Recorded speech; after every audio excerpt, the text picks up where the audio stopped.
Hello and welcome. It is officially May now, which is my birthday month, which is super exciting. But before we can get into May, we are going to go through my April reads. I read 7 books this month. I have 5 in front of me because 3 of them are from the same series, and I'm too lazy to grab the other 2 books. I don't know what to tell you.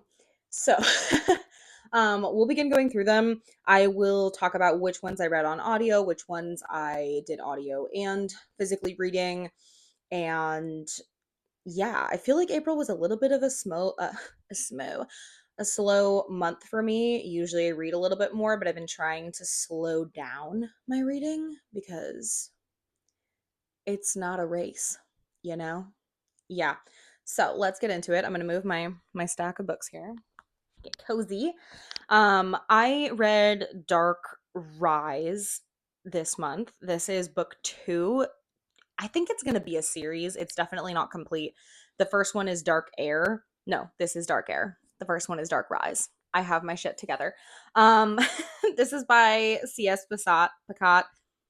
Don't quote me on that. I can't pronounce names for the life of me. This honestly this was so good. So this is a romantasy, but it's young adult. I'm going to call it a romantasy. I don't know that that's actually what it's classified as, but there's a lot of yearning. There is romantic relationships in this, but it's not necessarily the driving force of the plot, if you get what I'm saying. Our main character is Will. In the first book, he kind of is traveling on a ship. He's running away from something, and we're not really sure what, but people are hunting for him, searching for him, and he's running away. This is a whole universe where basically, like, hundreds of years ago, there was magic and mages and unicorns and dark magic, and there was a massive war. And a lot of people died, and now in the current world, there's like very little magic. People don't even really know about like these times anymore. And basically, we find out that Will is the descendant of this woman who is supposed to stop the dark, save the world. So, as they say. And honestly, I think the biggest piece of this was just the way that the magic system kind of like slowly got pulled out. The twists in this, as you know, with any fantasy, we're going to have some twists. I was very pleasantly surprised. I think the more and more that I get into reading, well, the more that I read, YA at this age is actually becoming very much like a comfort thing for me. I think because there's really good yearning, and honestly I think the writing is incredible. It's more approachable. I think that I can like just pour through YA books, and we thrive. So the the way we ended on this book was actually a bit criminal, and we have no release date for the next book. So that is upsetting to say the least. Anyway, next. I started the Beartown trilogy by Friedrich Bachman last year, and I wasn't gonna finish it, honestly. I loved it. I absolutely loved it. It was 5 stars, maybe 6. I fell in love with Friedrich Bachman's writing. He just has this like gorgeous way of just writing about like the human experience and human connection, and just making me sob my fucking heart out. Thanks, Friedrich. So at some point I just decided I wasn't going to finish the trilogy because I didn't really hear people talking about the other books, and I figured like maybe they're not as good. And then out of the blue I saw a couple people talking about the second one, which is Us Against You, and then The Winners. And I decided like fuck it, I'm just going to read them. This is a thick boy. It's thick. But what an incredible ending to a trilogy. Honestly, I sobbed through about half of this, but it's not like it's a sad series. The series itself follows a bunch of people in this small town in Sweden called Beartown, and the main way that they make their income in this town is through this hockey club. And it kind of oscillates through the years, like making money, not making money, but you kind of get perspectives of the players, the team managers, people who are investors in the team, wives, children of people on the team, and just kind of how the town is affected. There's a rivalry throughout the series between Beartown and Hied, which is kind of a neighboring town, and just a lot of really traumatic things that go on in small towns and relationships and gangs. And oh, if you're ever contemplating reading Frederick Bachman, I do think Beartown is an incredible place to start.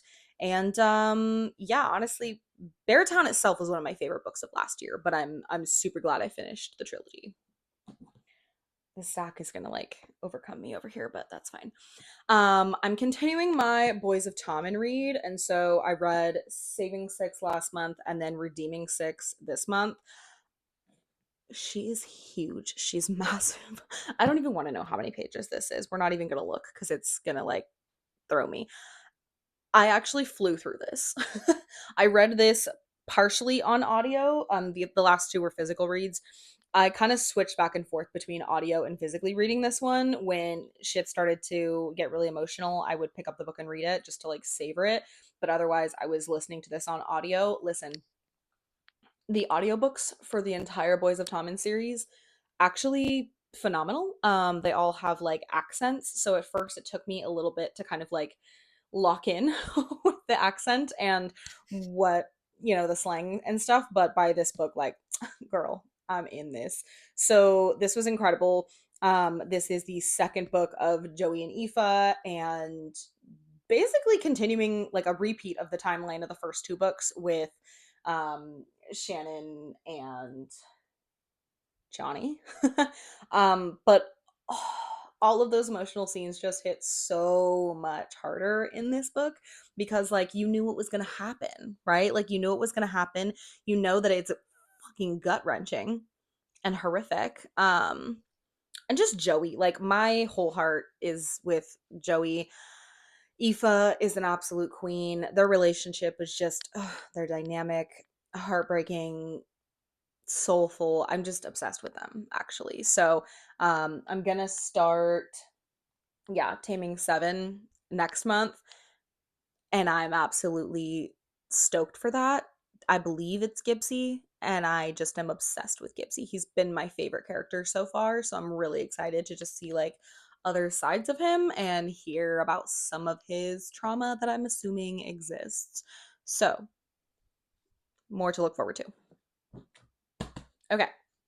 Next, I started the Dungeon Crawler Carl series, which I have been I've owned this book for probably like 6 months. Like as soon as the hardcovers started coming out, so I guess longer than that, it's been sitting on my shelf and I've wanted to read it. I read Red Rising last year, ate that shit up, adored it. New genre unlocked. So I knew that I wanted to read this, and I also game quite a bit, and so I was like, bet. I did read this one, the second one, and the third one. My husband is reading the second one downstairs, which is why I didn't grab it. And then because I wasn't going to grab that one, I also did not grab the Anarchist's Cookbook. But I am absolutely adoring the series so far. This follows. Why am I totally blank? Carl, obviously. Had a brain fart there. This follows Carl, who basically got broken up with. He had his girlfriend's cat, Princess Donut, and she jumps out a window at like 2 in the morning. He goes outside to get her in nothing but Crocs, boxers, and a leather jacket. And all of a sudden, aliens invade. And he finds himself and his cat in an alien game show. So I found that premise extremely appealing and decided to dive in. I think, like, not to sound ageist at all, because really I'm not, but if you if you're not gonna understand like current memes, jokes, pop culture, video game lingo, then this probably isn't going to be super enjoyable for you. There is a lot of pop culture references and video game slang in this series. So I guess that's like my only warning, but otherwise I think it is so enjoyable. I'm laughing out loud every single time I pick up this series, and just in terms of like general writing, I think that Matt Dinniman does an incredible job of really spinning this story and keeping it light and keeping it just like gory and low key. This could be even considered horror, but then kind of like slowly spinning in these more intense um, things that are going on with Carl, and kind of he shares little bits and pieces about like his life and his past and why he views things the way he does. The power scaling in this series is just incredible, and yeah, I'm having a fantastic time. So I'm definitely going to keep reading it. The fourth one is quite a bit bigger than the other ones, and it's taken me some time to kind of get through, but I'm definitely going to keep reading it. I'm definitely going to try to finish it in the next couple months. So updates to come. I need to find a different place to stack these. Okay. And then I actually just finished Graceless Heart by am I right? Yeah, Isabel Ibanez and Ibanez. I'm terrible with names. Please don't come for me. I've loved her two previous books that I've read, which were, sorry, my bookshelves are over here. Where the Library Hides and What the River Knows, which is kind of like a historical fantasy. This is a similar historical fantasy. Well, it's the same genre. It's historical fantasy. This is her a debut adult novel though. So Graceless Heart. This is such a sick magic system. So this takes place in Italy. I think in like the 1800s. It's probably not going to give me a year. Okay. Oh, it does. Wait. 1478. So we are back in it. Um, and we're following our main character who works at an inn with her family. And there are some people, very rare in this world, who are witches. And there are other mythical creatures, vampires, or some immortal beings. But for the most part, in Rome and Italy, and kind of where this is taking place, they are not well liked. The Pope is adamantly against witches.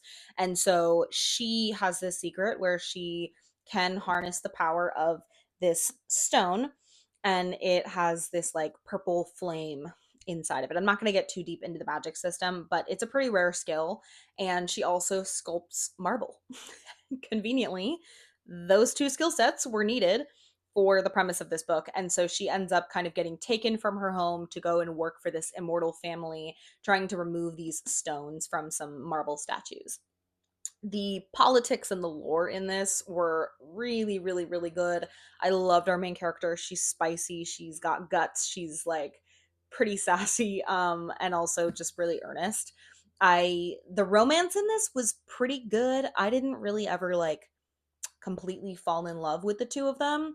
There were a couple scenes that had me just like absolutely hurting for what they were going through, and like definitely could feel the connection, but I wasn't like taken with the romance in this. The magic system and the fantasy piece of it, I loved. So the thing with this is I thought this was going to be a standalone. And now I find out it's going to be a quartet. There's going to be four books. And I'm hoping they're going to be interconnected standalone, because these stones, there's like four or six, I want to say six different types of stones that they describe, but we only hear about one of them. And so I'm really hoping that we're going to go into the other stones and kind of get like other stories. The just historical piece of this was done so well. You can tell that the author really, really did her research. And I just have really enjoyed her writing style. So I think as an adult debut, this was pretty impressive. I had a good time. I did indeed. So yeah, those were all seven of my reads. I also did this. I did not keep up with style of reading, but I did this half audio, half reading, and then all of my Dungeon Crawler Carls have been just physical. Honestly, and I'm really sad about that, because so many people say that the audiobooks for Dungeon Crawler Carl are incredible, but they are exclusively on Audible, and I don't have Audible, and I'm not going to pay $32 for a audiobook when I own all of the physical books. So, that's a me problem, and anyway, maybe at some point, if they do become available like at the library, I might do a reread and do the audio, because I think with the like RPG and like the video game sounds and like new achievements, like I think that those things on audio would be really, really cool. But for now, it's just in my head, and it's a good thing I have a good imagination. So, Yeah. Anyway, that's my April wrap up, and I will be back soon with more book content. Bye.